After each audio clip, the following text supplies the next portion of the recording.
వైఎస్ఆర్ కాంగ్రెస్ పార్టీలో సజ్జల ఇబ్బందులు పడుతున్నట్లు తెలుస్తోంది. ప్రధానంగా పార్టీ అధినేత, పార్టీ నేతల మధ్య అనుసంధానకర్తగా ఆయన ఫెయిల్ అవుతున్నారు. దీంతో జగన్ ఆయనపై తరచూ అసహనం వ్యక్తం చేస్తున్నట్లు ప్రచారంలో ఉంది.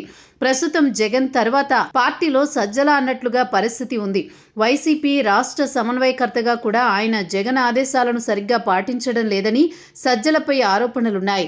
ఇటీవల మావిగన్ రాజధాని ప్రతిపాదనను పార్టీ శ్రేణులకు తీసుకువెళ్లడంలో సజ్జల ఫెయిల్ అయినట్లు ఓ ప్రచారం బలంగా ఉంది.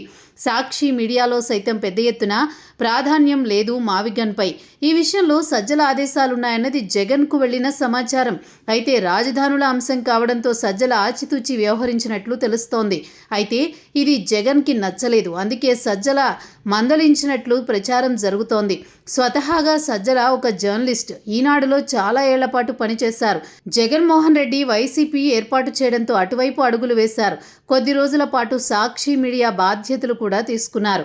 ఆయనకు భారతిరెడ్డితో బంధుత్వం కూడా ఉన్నట్టు తెలుస్తోంది. అందుకే అధికారంలోకి వచ్చిన తర్వాత పార్టీతో పాటు ప్రభుత్వంలో కీలక బాధ్యతలు కట్టబెట్టారు. సజ్జల కుమారుడికి వైసీపీలో సోషల్ మీడియా బాధ్యతలు కూడా ఇచ్చారు. అయితే 5 ఏళ్ల వైసీపీ హయాంలో సజ్జల సీనియర్లకు టార్గెట్ అయ్యారు. మొన్నటికి ఓటమికి ఆయనే కారణమన్నవారు ఉన్నారు. అయినా సరే జగన్ ఎంతో నమ్మకంతో సజ్జలకు రాష్ట్ర సమన్వయకర్త బాధ్యతలు ఇచ్చారు. సజ్జల జగన్కి నాయకత్వాన్ని పెంచడంలో చాలా కృషి చేశారు. ఆ విషయంలో సందేహం లేదు. కానీ గతంలో సజ్జల చుట్టూ ఓ కోర్ టీం ఉండేది. జర్నలిస్ట్ రామచంద్రమూర్తి, ప్రియదర్శిని రామ్ వంటి వారు సజ్జల కోసం పనిచేసేవారు. కానీ ఇప్పుడు ఆ పరిస్థితి లేదు. పైగా పార్టీ ఓడిపోయిన తర్వాత చాలామంది సీనియర్లు పెద్ద ఎత్తున సజ్జలపై ఫిర్యాదులు చేశారు.